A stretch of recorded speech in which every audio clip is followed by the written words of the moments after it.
Bonjour et bienvenue sur la chaîne Grandir avec la Bible. Aujourd'hui, nous allons nous plonger dans l'une des histoires les plus précieuses et les plus fondamentales de la foi chrétienne, la naissance de Jésus-Christ. C'est une histoire de foi, d'espérance et d'amour qui a façonné le cours de l'histoire. Notre histoire commence il y a plus de 2000 ans, en terre d'Israël, sous le règne de l'empereur romain Auguste. Le peuple juif attendait depuis longtemps la venue d'un Messie, un sauveur promis par les prophètes. À Nazareth, une petite ville de Galilée, vivait une jeune femme humble et pieuse nommée Marie. Elle était fiancée à un charpentier juste et bon, nommé Joseph. Un jour, alors que Marie était seule, elle reçut une visite inattendue. L'ange Gabriel, envoyé par Dieu, lui apparut. Une lumière douce emplit la pièce, et l'ange la salua en disant « Je te salue, toi à qui une grâce a été faite. » Le Seigneur est avec toi. Marie fut troublée par ces paroles, se demandant ce que signifiait cette salutation. L'ange la rassura « Ne crains point, Marie, car tu as trouvé grâce devant Dieu, et voici, tu deviendras enceinte, et tu enfanteras un fils. Et tu lui donneras le nom de Jésus, il sera grand et sera appelé fils du Très-Haut. » Marie, avec une foi profonde, accepta la volonté de Dieu en répondant « Je suis la servante du Seigneur. Qu'il me soit fait selon ta parole. » Pendant ce temps, Joseph, son fiancé, apprit que Marie était enceinte. Ne comprenant pas comment cela avait pu arriver, il fut profondément troublé. Parce qu'il était un homme juste et ne voulait pas la déshonorer publiquement. Il décida de rompre secrètement leur fiançailles. Mais une nuit, un ange du Seigneur lui apparut en songe et lui disait « Joseph, fils de David, ne crains pas de prendre avec toi Marie, ta femme. Car l'enfant qu'elle a conçu vient du Saint-Esprit. Elle enfantera un fils, et tu lui donneras le nom de Jésus. C'est lui qui sauvera son peuple de ses péchés. » À son réveil, Joseph fit ce que l'ange lui avait ordonné. Il prit Marie chez lui, acceptant avec courage et foi le rôle extraordinaire que Dieu lui confiait. Quelques mois plus tard, un décret de l'empereur Auguste ordonna un recensement de toute la population de l'Empire romain. Chacun devait se faire enregistrer dans sa ville d'origine.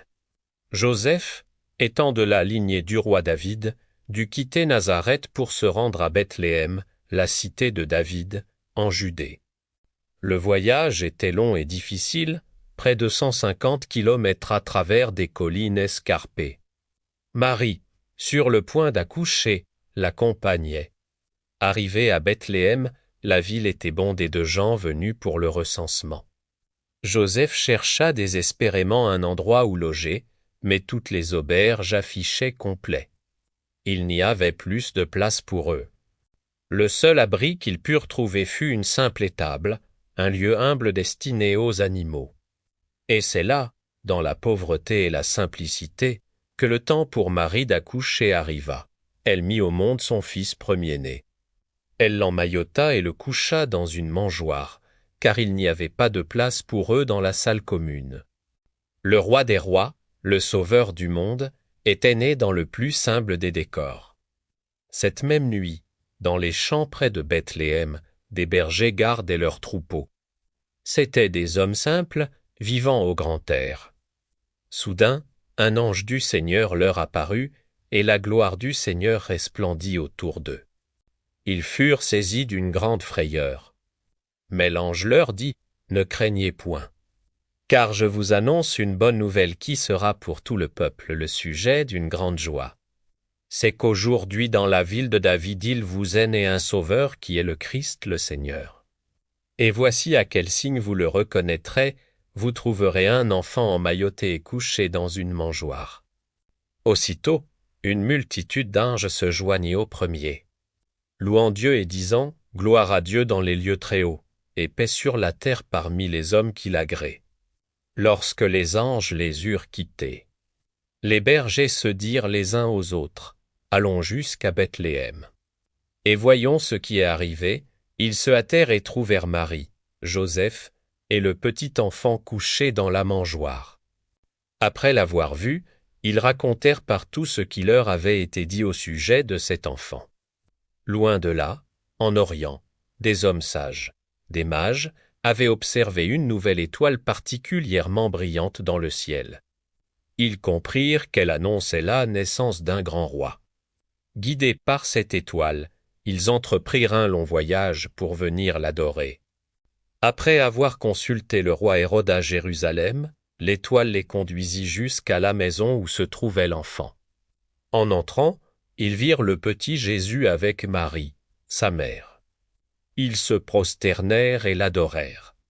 Puis, ouvrant leur trésor, ils lui offrirent des cadeaux symboliques, de l'or pour sa royauté, de l'encens pour sa divinité, et de la myrrhe annonçant ses souffrances futures. Ainsi s'achève le récit de la naissance de Jésus, un événement qui a commencé dans l'humilité d'une étable, mais dont le message d'amour, de paix et d'espérance résonne encore aujourd'hui dans le cœur de milliards de personnes à travers le monde. C'est l'histoire d'un Dieu qui s'est fait homme pour être proche de nous. Merci de nous avoir rejoints sur Grandir avec la Bible. Que cette histoire illumine votre cœur. N'oubliez pas de vous abonner pour ne pas manquer nos prochaines vidéos.